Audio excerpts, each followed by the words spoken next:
Egipto en el Museo Británico.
El antiguo Egipto.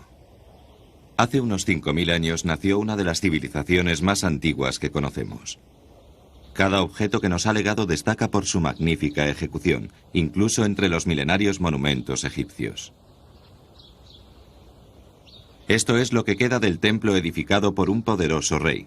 Los faraones gobernaron Egipto alrededor de 2700 años a lo largo de varias dinastías y crearon un extenso imperio. El faraón se encontraba en la cúpula de la estructura social y en cada aspecto de la vida política, económica y cultural de Egipto. La figura del faraón, heredada de antiguas civilizaciones, dominaba la estructura de poder.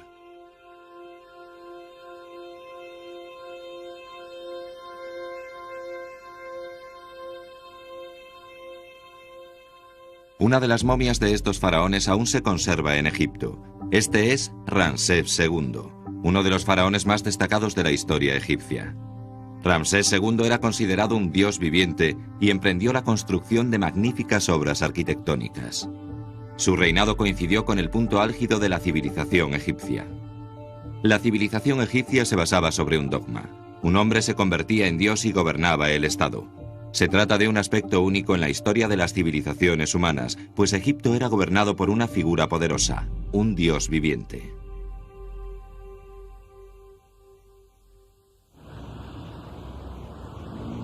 El Museo Británico cuenta con la mayor colección de objetos egipcios del mundo.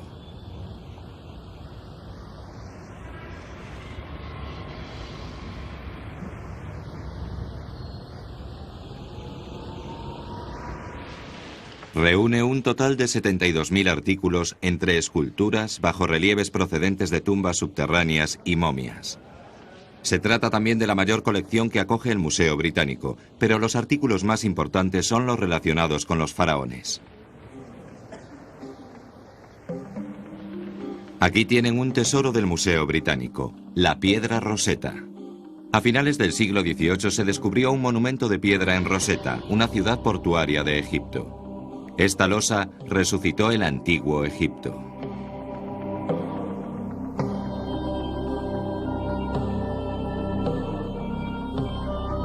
En ella aparece el mismo texto grabado en 3 tipos de escrituras diferentes: en griego, en demótico y en jeroglíficos.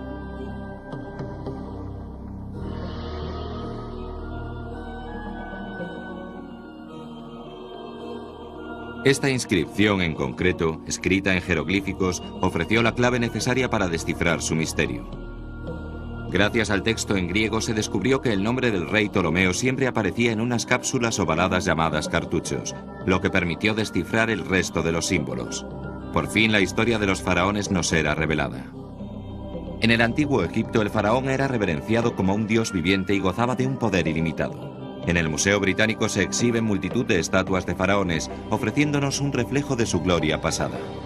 Todas estas estatuas transmiten una clara sensación de autoridad.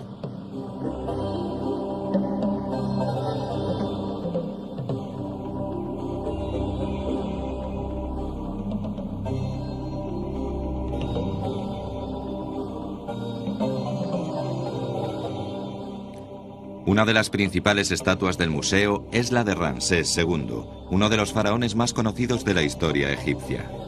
Ramsés II gobernó Egipto durante 67 años en el siglo XIII a.C. y fue uno de los mayores monarcas de la antigüedad. Se cree que engendró más de 100 hijos y que vivió hasta la edad de 90 años. ¿Qué clase de hombre era Ramsés II, que gobernó este vasto imperio hace más de 3000 años?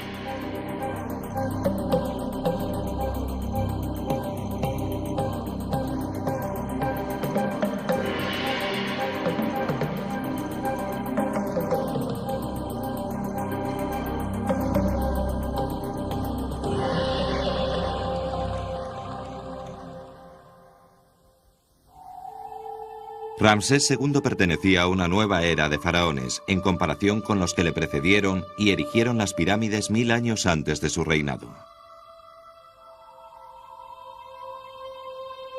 El problema más importante al que se enfrentaba todo faraón era la dominación de las anchas bandas que bordean el Nilo, que se extiende a lo largo de unos 6700 kilómetros.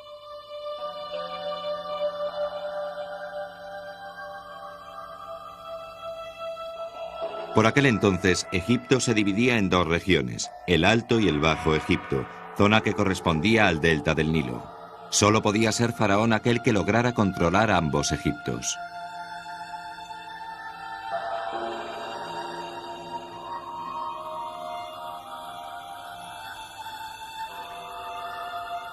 Este es el Valle de los Reyes, donde se encuentran las tumbas de varios faraones. La mayor de ellas es el sepulcro de Seti I, el padre de Ramsés II. Se dice que durante su reinado, los frescos que se ejecutaban en el interior de las tumbas alcanzaron su mayor grado de maestría.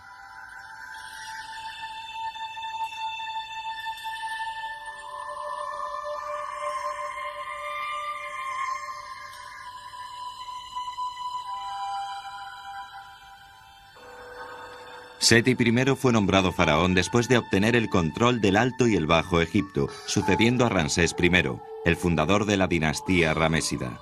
Y aunque solo reinó durante 15 años, restauró la antigua gloria de su país y fue uno de sus faraones más destacados. A Ramsés II se le inculcó desde su infancia la noción de que algún día sería rey. Esta escultura, otra de las piezas expuestas en el Museo Británico, es particularmente importante, pues representa a Ramsés de niño. El dios Horus le protege bajo la forma de un halcón peregrino. El propio faraón era considerado una encarnación de Horus.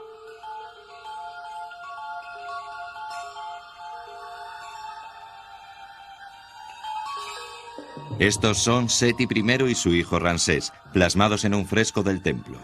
Se cree que Ramsés gobernó Egipto junto a su padre durante su adolescencia. Los nombres de los faraones que les precedieron figuran a su lado con la intención de hacerles parecer descendientes de la familia real.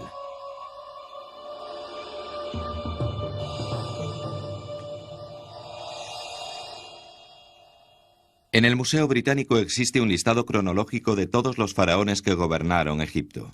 Esta lista sirvió de adorno en el templo de Ramsés II. Cuando Ramsés accedió al trono, su nombre también se inscribió en un cartucho. Su nombre simbolizaba asimismo su poder sobre Egipto.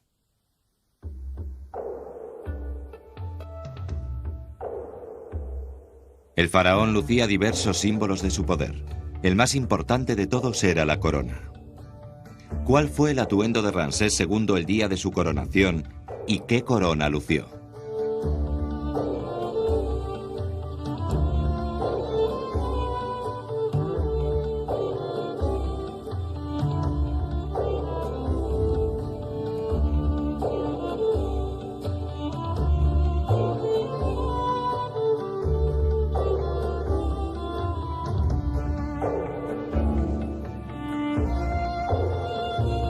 Podemos deducirlo gracias a una serie de datos recopilados de su momia. En primer lugar, durante la ceremonia lució la corona blanca, símbolo del soberano del Alto Egipto.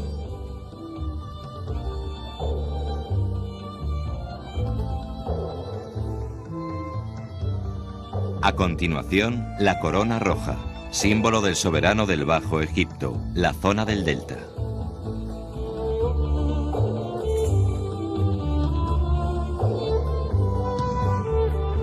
Al final, ambas coronas, la roja y la blanca, formaron una sola como símbolo de que el Alto y el Bajo Egipto habían sido reunidos. De este modo, Ramsés II se convirtió en el auténtico faraón de todo Egipto. Fue en el año 1279 a.C. Para Ramsés como faraón, la base más importante desde la que podía ejercer su poder era la agricultura. En Egipto, donde el 97% del terreno era desértico, la producción de las estrechas franjas cultivables a orillas del Nilo debía abastecer a toda la nación.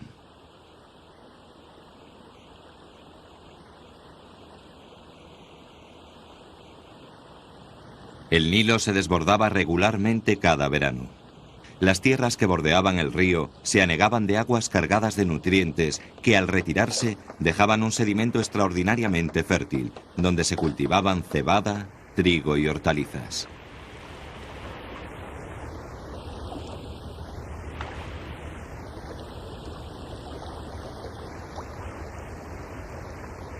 Se instaló un nilómetro, que medía el nivel de las aguas del Nilo y que permitía predecir la fecha y volumen de la siguiente inundación. Estas predicciones eran indispensables a la hora de valorar la futura producción agrícola. La extensión de las tierras cultivables variaba cada año según el volumen de la crecida. En el Museo Británico se conservan frescos que describen diversos aspectos de la vida diaria de aquella época. Este fresco pertenece a la tumba de Nebamun, el encargado de las finanzas del rey. La vaca ya había sido domesticada y prestaba una gran ayuda en el trabajo. También se ofrecía en sacrificio en ceremonias religiosas.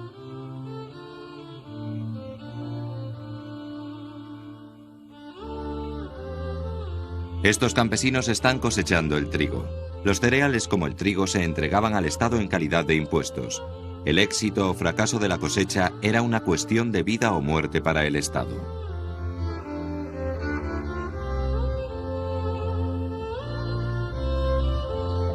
Algunos registros sobre la vida cotidiana de los egipcios han sobrevivido hasta nuestros días.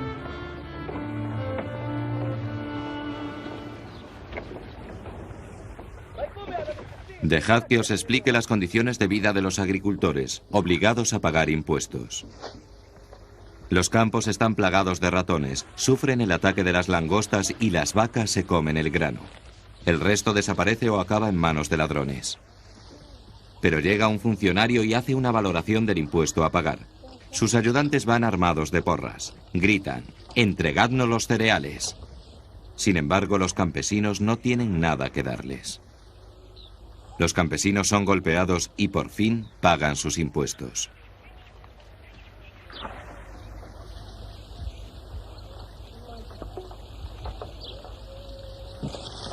En el antiguo Egipto, la tierra pertenecía generalmente al faraón. Los campesinos eran cuidadosamente censados y la valoración de cada cosecha se realizaba con gran meticulosidad. Los campesinos trabajaban la tierra para el faraón.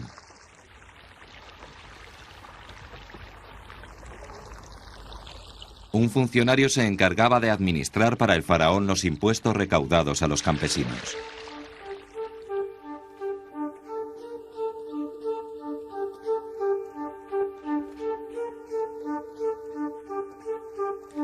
Este es Panesi, cuya estatua se exhibe en el Museo Británico. Panesi valoraba los impuestos e informaba a Ramsés al respecto, una función comparable a la de cualquier ministro de Hacienda de nuestros días.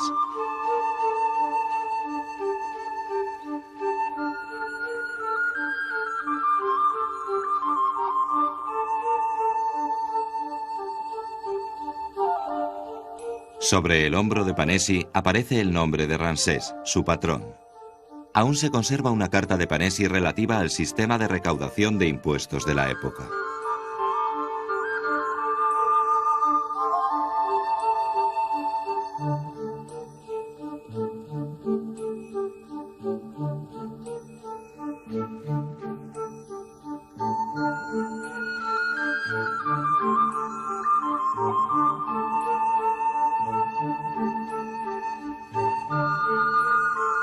Valoramos los impuestos por orden de Ramsés y le remitimos una lista. 8.760 campesinos producen cebada, a 200 sacos por cabeza. El número total de cabezas de ganado es de 23.870. Además, los funcionarios han recaudado oro, plata, cobre y ropa. Se han construido almacenes donde hemos depositado un total de 160 cajas de cereales. Los almacenes de alimentos construidos por Ramsés II aún se mantienen en pie. Este es el único lugar de Egipto donde todavía se pueden contemplar estas edificaciones de ladrillo. Los dinteles de los almacenes tienen forma de arcos, algo muy poco frecuente en esta región, lo que demuestra sus amplios conocimientos de arquitectura. En aquella época, un sistema centralizado se encargaba de recaudar sistemáticamente estos cereales para el Estado, y los excedentes se enviaban a la Casa Real. Había almacenes por todas partes, y Panesi se encargaba de administrar estos asuntos.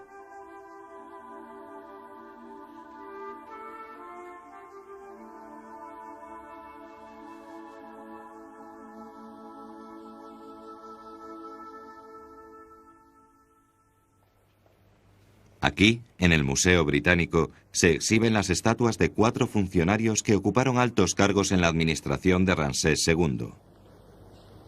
Panesi, el encargado de las finanzas, sirvió a Ramsés durante 15 años.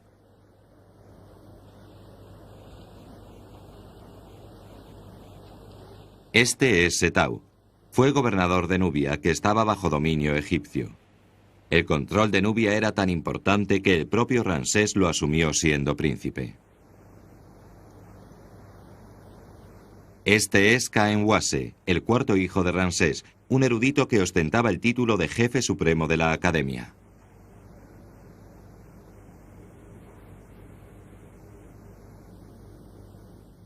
Este es Roy, gran sacerdote que ejercía diversas funciones religiosas en nombre de Ramsés.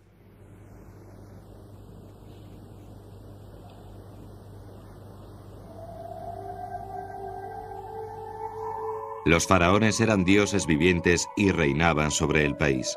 Pero estos no gobernaban el Estado directamente.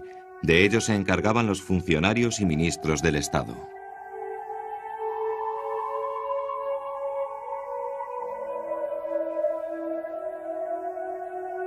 Un sacerdote como Roy era considerado un funcionario en el antiguo Egipto.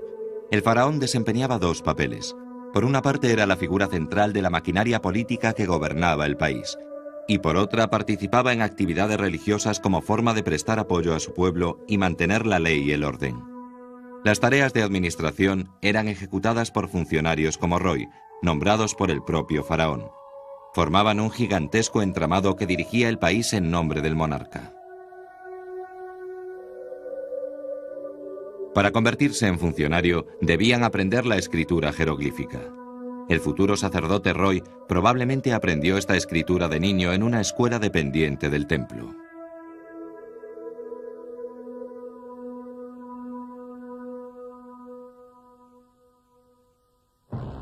Luxor fue la próspera capital del antiguo Egipto. Este es el templo de Karnak, el templo más importante construido en el antiguo Egipto y actualmente el templo en ruinas más grande del país.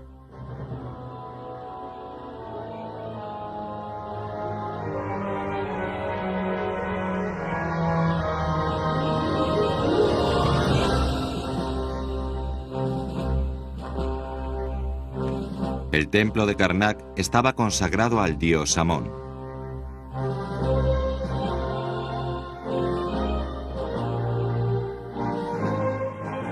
En aquella época el público no podía participar en las actividades religiosas que se celebraban en el interior del templo. El pueblo solo podía ofrecer sus plegarias al dios durante el festival anual, cuando el dios salía del templo en su barca sagrada. En el corazón del templo, donde reposaba la barca del dios, encontramos una descripción de estos festivales anuales. La estatua del dios Amón se exhibe en el Museo Británico. La principal característica que identifica a este dios es su tocado, adornado con 2 plumas. Amón fue en su origen la deidad local de los habitantes de la zona de Luxor. Más adelante terminó fusionándose con el dios Ra, el dios egipcio por excelencia, y se convirtió en Amón-Ra, dios hegemónico del imperio egipcio. El faraón oraba a Amón, pidiéndole la estabilidad de su reinado y victorias guerreras. Con ese fin, se realizaban impresionantes ofrendas al templo.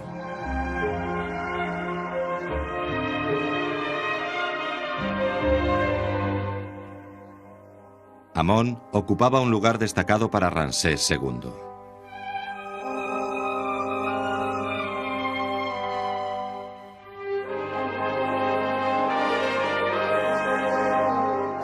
Alrededor del año 1275 a.C., Ramsés envió 20.000 soldados a la zona fronteriza de Cades con la intención de atacar a los hititas que se disputaban con Egipto el control de Asia Occidental.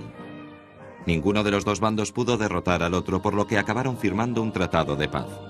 Ramsés ordenó que se plasmara una escena de esta batalla en los muros del templo. El faraón, al ver que su ejército flaquea, le ruega al dios Amón que levante el ánimo de sus soldados.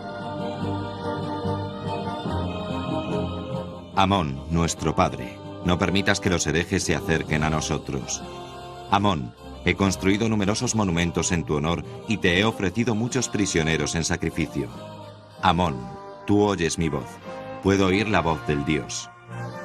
Avanza, avanza, estoy contigo. Soy más poderoso que 100.000 soldados. Soy el rey de la victoria. Adora mi poder. Según el relato de la batalla de Cades, que obra en poder del Museo Británico, Ramsés escuchó la voz de Amón y recuperó su fuerza, enfrentándose solo al enemigo con fiereza y valor. La construcción del templo se inició durante el reinado de Ramsés I, fundador de la dinastía ramésida. Su sucesor, Seti I, continuó las obras, y el proyecto fue completado por Ramsés II. Esta era la principal sala del templo, la denominada Sala Hipóstila. Cuenta con un total de 134 columnas de 2 metros de diámetro y 23 metros de altura. Cada columna está formada por una pila de piedras circulares que se alza hacia lo alto. El interior del templo estaba cubierto de frescos de gran colorido de dioses y faraones.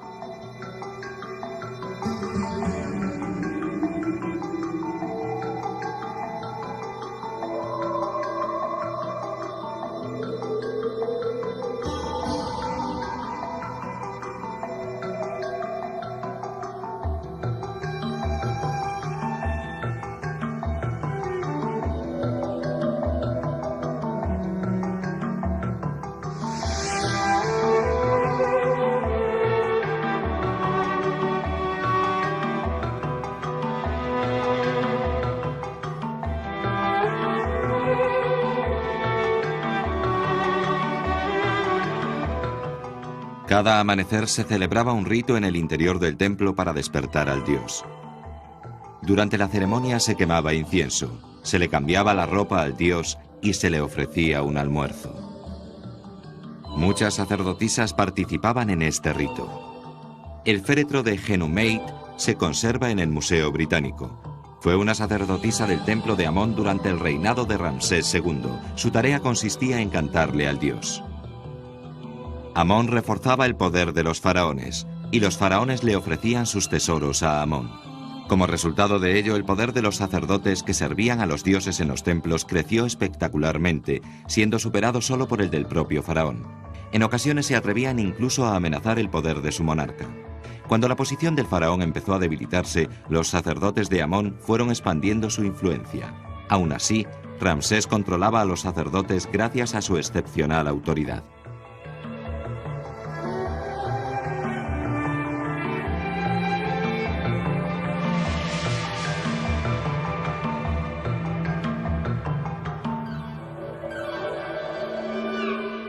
A unos 160 kilómetros de Luxor se encuentra Asuán, en el extremo sur de Egipto. Se trataba de un punto estratégico del imperio de Ramsés II.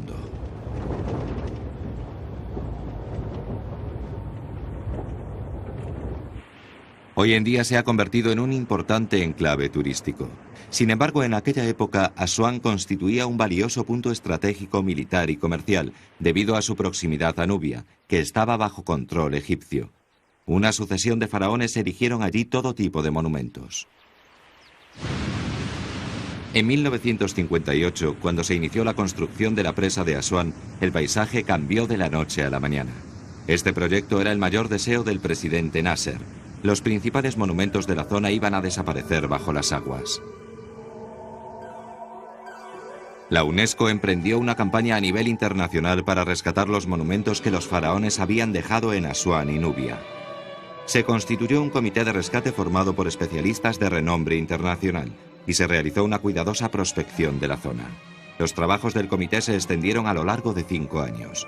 Como resultado de sus esfuerzos, las ruinas más importantes, incluyendo las de 14 templos, fueron trasladadas a otros emplazamientos para salvarlas de las aguas. 4 de los templos erigidos por Ramsés II fueron reubicados.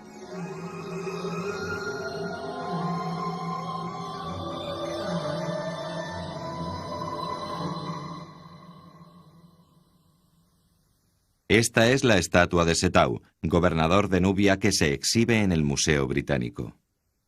Setau le proporcionó grandes tesoros a Egipto. Gobernó sobre Nubia durante 25 años como administrador de Ramsés. El primer templo que Ramsés erigió en Nubia también fue reubicado. Se trata del templo de Beit el-Wali.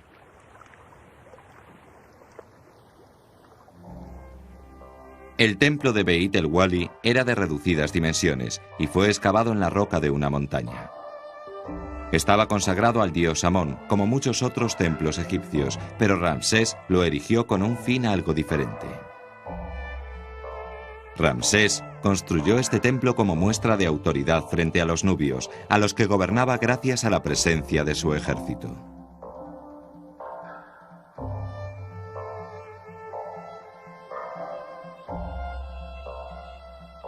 En el Museo Británico se exhibe una réplica de un bajorrelieve perteneciente al templo de Beit el-Wali. Nubia fue una fuente de tesoros para el país desde el surgimiento de las dinastías del antiguo Egipto. En este fresco vemos el oro que Nubia proporcionaba a Egipto en grandes cantidades, pero también otros tesoros, animales como leopardos, monos, jirafas, avestruces, etc., esclavos encadenados, bebés en sus cestos, marfil y muebles.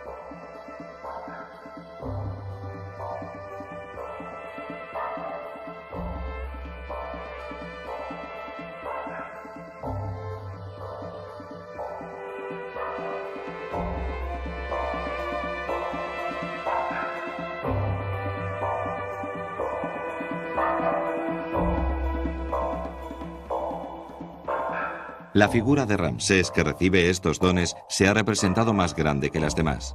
Los tesoros de Nubia, de los cuales uno de los más importantes era el oro, proporcionaban al faraón una significativa base financiera sobre la que se apoyaba su autoridad. Las ciudades estratégicas de Ramsés también se edificaron en la zona norte de Egipto. Aquí se encontraba la auténtica capital de Ramsés, llamada la Casa de Ramsés. Se cree que la capital de Ramsés se encontraba en Tanis. Un equipo de investigación francés realiza excavaciones aquí desde los años 20. La zona alrededor de Tanis solía estar habitada por los antepasados del clan de Ramsés. En otras palabras, Ramsés II levantó la capital en su ciudad natal.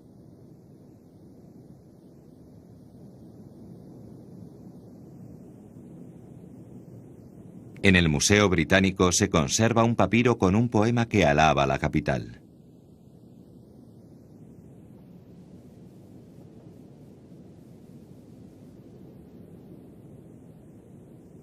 Cosas espléndidas se encuentran en la capital. El pescado se amontona en el puerto. Los pájaros sobrevuelan el lago. El almacén del faraón está repleto de cebada. En los huertos maduran las aceitunas, los pomelos, las manzanas y los higos. Los jóvenes lucen sus mejores ropas a diario, y de sus cabellos recién peinados se desprenden dulces fragancias. Los habitantes de la ciudad son felices y no desean nada más. En la capital se construyeron más de 10 templos, entre ellos el templo de Ramsés, situado en el centro de la ciudad.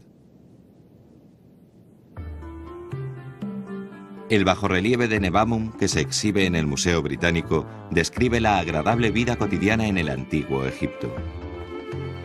La diversión favorita de las clases altas de la época era la caza en los pantanos.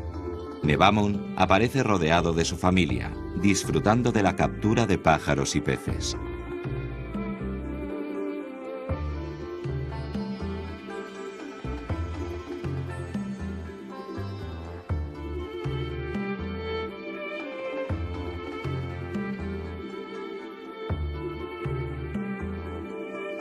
Nebamun lleva un boomerang, algo excepcional en escenas egipcias de caza. El movimiento de un pájaro asustado, a punto de echar a volar, se ha plasmado con vividez, un detalle muy poco frecuente en bajorrelieves egipcios, en los que se solían representar escenas más bien estáticas. En el jardín de la casa de Nebamun había un estanque. Estaba repleto de peces, y a su alrededor crecían todo tipo de árboles frutales.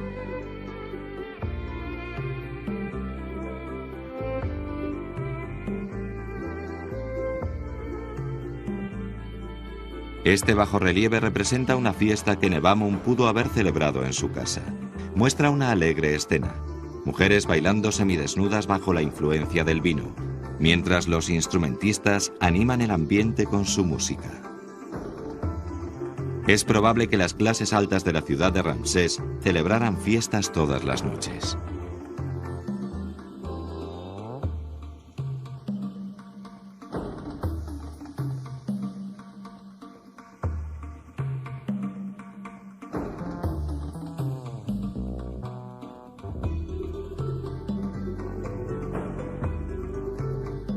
El palacio de Ramsés debió de ser glorioso, pero hoy en día no poseemos datos al respecto.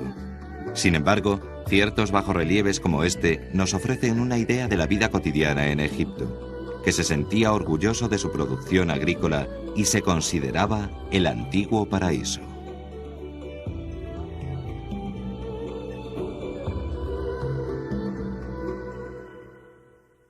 Ramsés II llevaba 20 años como faraón y se encontraba en la cumbre de su poder.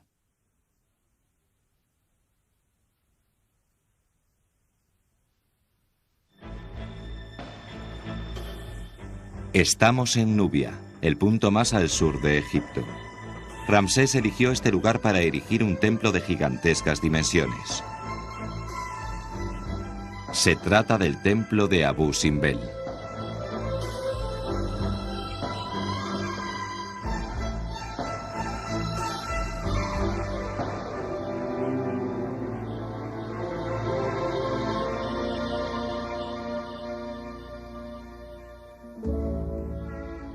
El templo de Abu Simbel, excavado en la roca, fue un templo destacado en la historia del antiguo Egipto.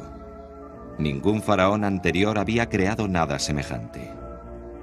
Fue una auténtica obra maestra desde el punto de vista arquitectónico.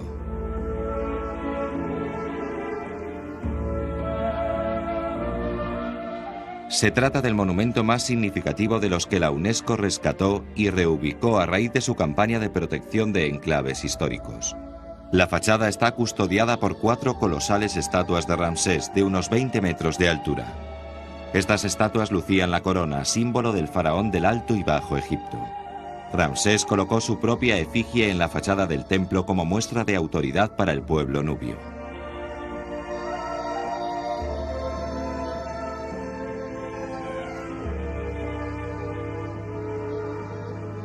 Dentro del templo encontramos 8 colosales columnas representando a Ramsés.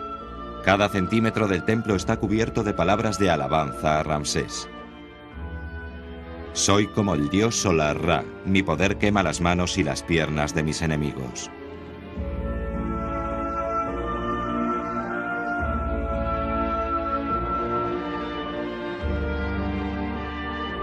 No toquéis al faraón o las llamas imperiales os abrasarán.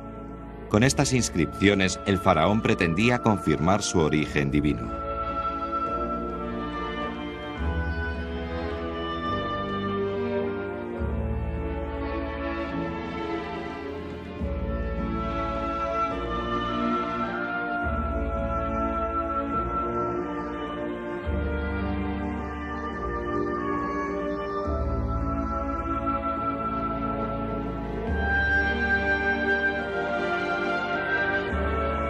En la sala más interior del recinto se esconde el secreto del templo.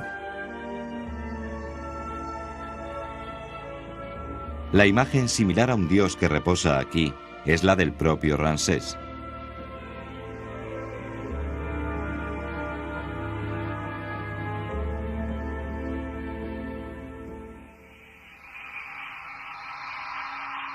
Se dice que cuando el templo de Abu Simbel fue completado, aparecieron rayos divinos.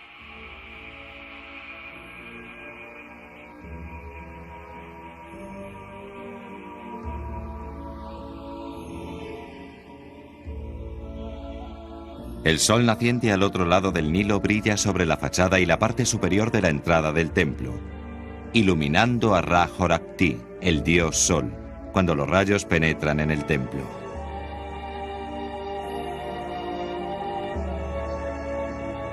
El rayo de sol que penetró en el templo se posó sobre Ramsés, convirtiéndole en un dios. El templo de Abu Simbel era el templo de Ramsés, unido al dios solar Ra. Ramsés fue el único faraón que se construyó un templo en su honor, puesto que era un dios viviente.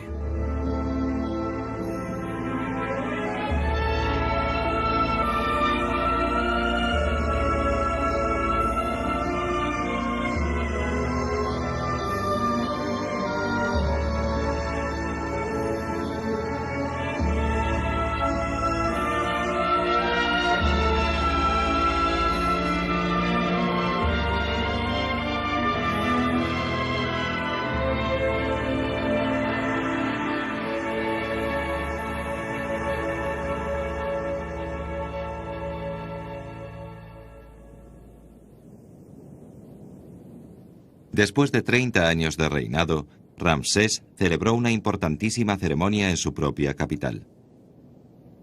En un rito llamado jubileo, el pueblo rezaba para conseguir el rejuvenecimiento del faraón, una ceremonia exclusivamente egipcia.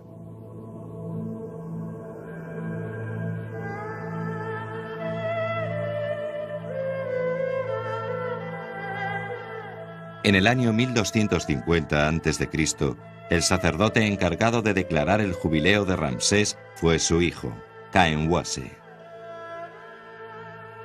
Khenwase, obedeciendo instrucciones de Ramsés, condujo los rituales formando una procesión que recorrió todo Egipto.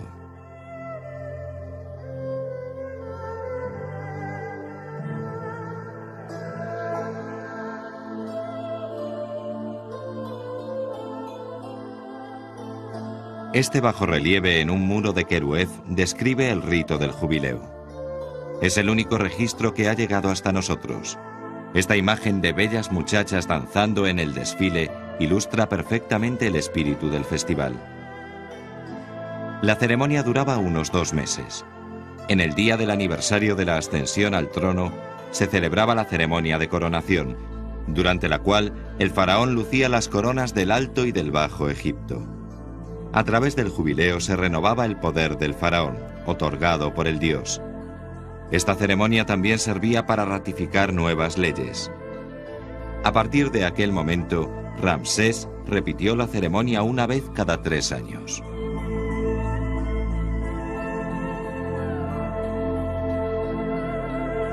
La autoridad de Ramsés cobraba nuevas fuerzas e infiltraba cada rincón de Egipto.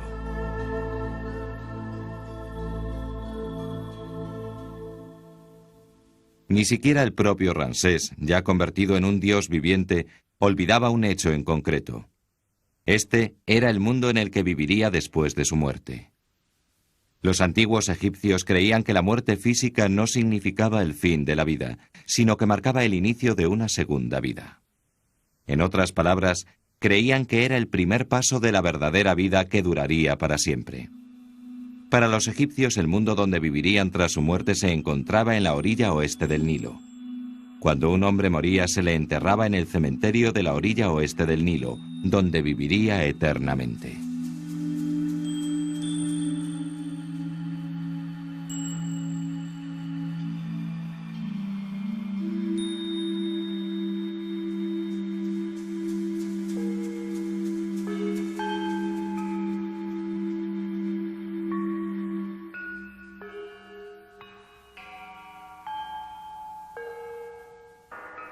¿Qué concepción tenían los egipcios del más allá? En el Museo Británico existe una referencia importante que puede proporcionarnos una pista vital en ese sentido. Este es el Libro de los Muertos, escrito en hojas de papiro, un soporte que solo se utilizaba en Egipto. El libro de los muertos era un texto religioso en forma de rollo que se enterraba en el ataúd junto al cadáver.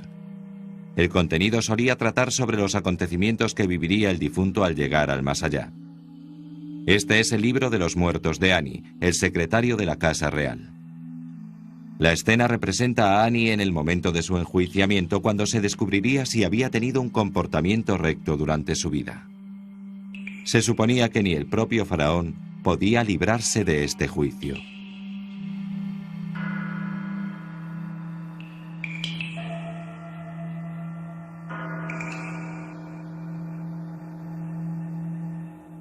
Estos son el corazón del fallecido y la pluma que representa la justicia. El fallecido declaraba no haber cometido ningún acto de maldad durante su vida. Si mentía, el corazón se volvía más pesado que la pluma, pues estaba cargado de pecados, y se le declaraba culpable.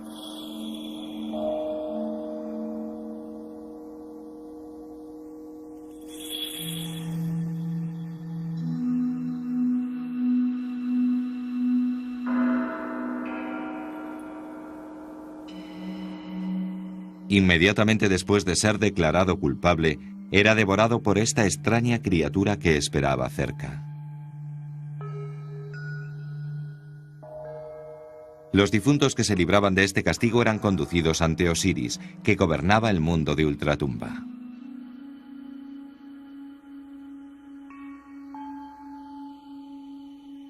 Osiris le declaraba libre de todo pecado y así el fallecido recibía el don de la vida eterna.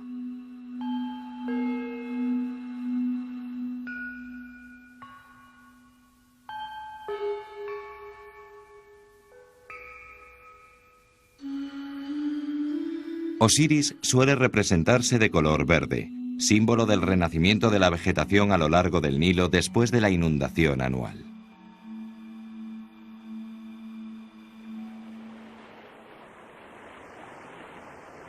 Para los antiguos egipcios, que eran agricultores, el verde era un símbolo de vida, en contraste con el desierto. Los mitos egipcios de renacimiento y regeneración estaban profundamente ligados a los ciclos de la naturaleza.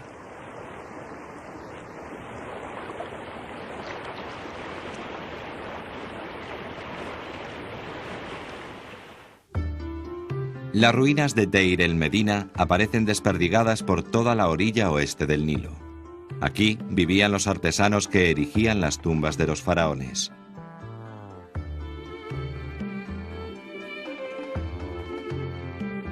A los faraones les complacía construirse tumbas que les ofrecieran la promesa de una vida feliz en el más allá, por lo que se dedicaban a buscar artesanos y obligarlos a instalarse en este lugar. Pasaban toda su vida aquí, construyendo tumbas ajenas. Pero los artesanos también erigían sus propias tumbas y pintaban en sus muros alegres escenas de la vida que les esperaba tras la muerte.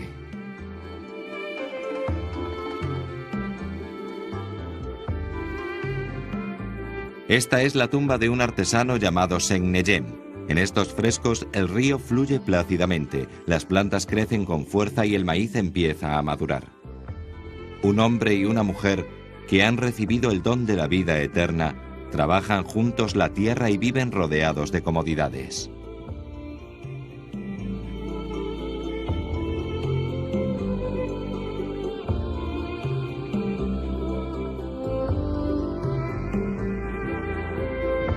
Esta era la utopía de los antiguos egipcios. Se trata de los campos de Iaru, mencionados en el libro de los muertos.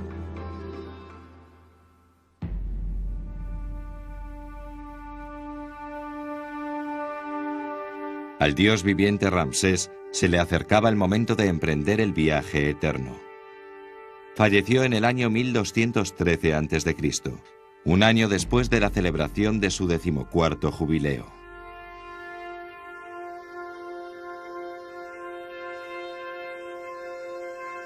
Según el análisis científico de la momia de Ramsés, en sus últimos años sufrió una grave artritis. 67 años después de ser coronado como faraón, la vida de Ramsés tocó a su fin. Tenía 90 años.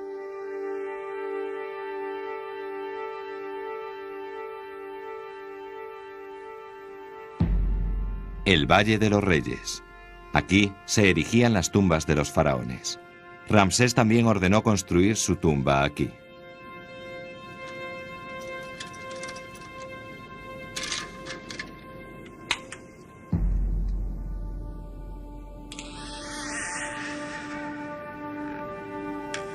La tumba de Ramsés se encuentra junto a la de Tutankamón, célebre por el descubrimiento de su máscara funeraria de oro. Actualmente la tumba de Ramsés está cerrada al público. El cementerio estaba tan descuidado que no pudimos encontrar el camino que conducía a su interior. Los objetos de valor allí enterrados fueron sustraídos por ladrones contemporáneos de Ramsés.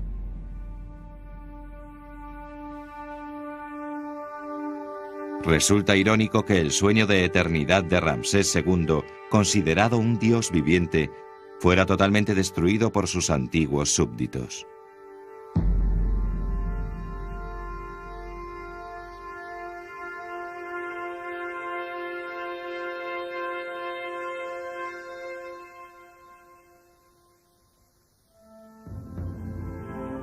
La piedra roseta que se exhibe en el Museo Británico es un legado de la última dinastía de los Ptolomeos, que concluyó alrededor del año 196 después de Cristo.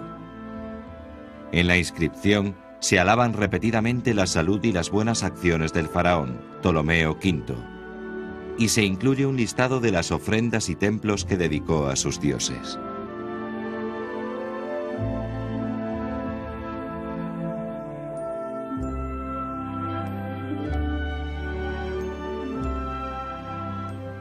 No obstante, el suicidio de Cleopatra, la última reina de Egipto, marcó el fin de la antigua civilización egipcia.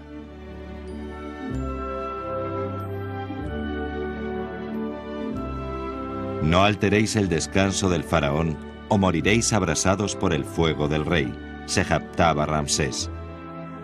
A partir de entonces, Egipto no volvería a conocer un faraón tan poderoso.